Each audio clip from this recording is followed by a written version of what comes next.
I am a laka, and I am waiting for Hanukkah to come. I am a laka, I am a laka, and I am waiting for Hanukkah to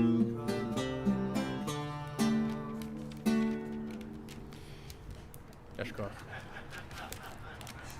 If you still have your Chumashim, if you'd like to follow along, you can turn to page 255. 255. I just want to offer a short teaching of something really important that happens in the Torah this week that's often overlooked. And that is that Joseph, of course, gets married. And then he has two children. Two children we remember actually quite often in Manasseh and Ephraim. And up until this point in the Torah, I would argue there's not been a single child that's been named lovingly. A lot of names, but not a lot of good ones that you'd think walking around. We continue to use them over and over, right? We continue to give them and pass them down from generation to generation, right? Isaac's name Yitzchak means he laughed, right? But the laughter is really about whether or not Abraham can perform as a man at that age, right? So Isaac is walking around with a name that basically means there was not yet Viagra. That's what he laughed means. All right, so I'm going to offend some people here who have Hebrew names, and I'm just telling you from the outset, your name means what your parents told you, not what I'm about to say. Right? Yaakov, we receive because he held on to the heel of his brother, right? And essentially what it means is that no matter what, he's going to skate by. That's what the name means, right? He gets by in everything in life, right? By holding on to others. It doesn't matter to him who he has to use to get through life. He will get by. That's what Yaakov means. And I can go through in the 12 tribes, one after the next. They're not quite names when you hear the meaning that you would pass down, although most of us walk around with these names, and we've turned out to be perfectly good human beings. I just want to explain, right? So Leah's first son, Reuven, right?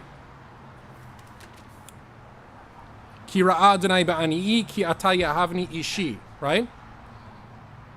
God has seen my affliction, given me a son, now my husband might love me. So Reuven walks around with a name that means, right, my husband loves my sister more than me. One by one, the names mean this over and over. I could go down a whole list, right? And you'd never look at the Chagall windows ever again the same way.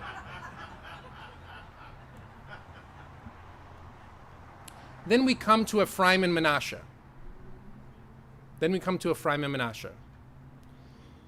God doesn't tell Joseph what to name Ephraim and Manasseh.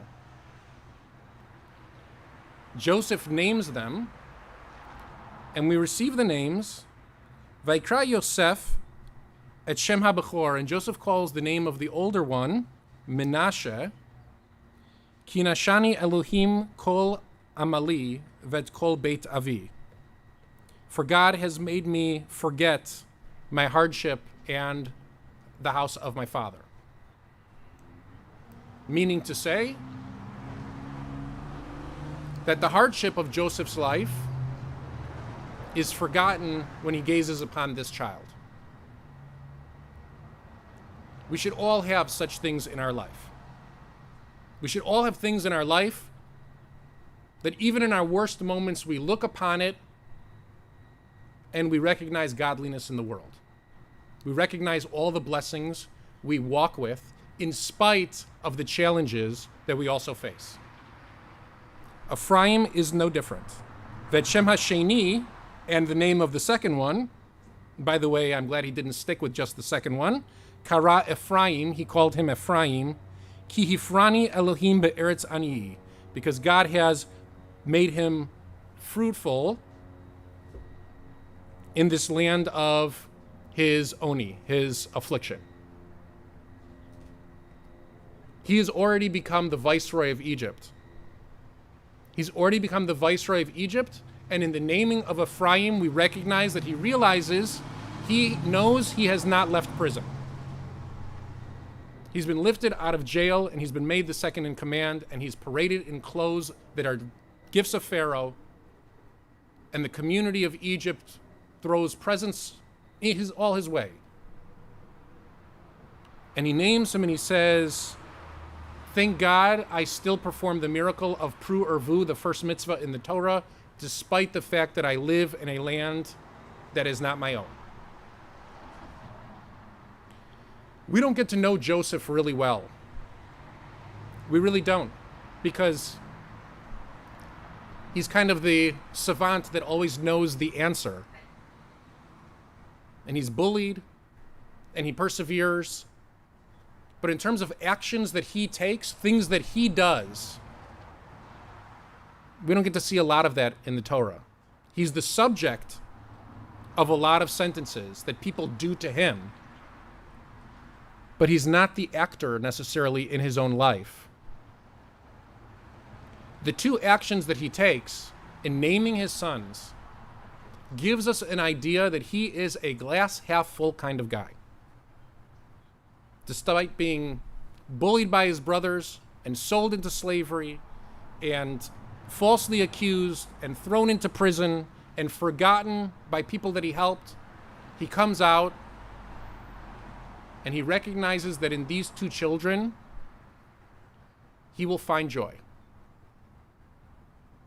There's no reason for him to believe that he'll ever see his family again or he'll ever get to see his father again.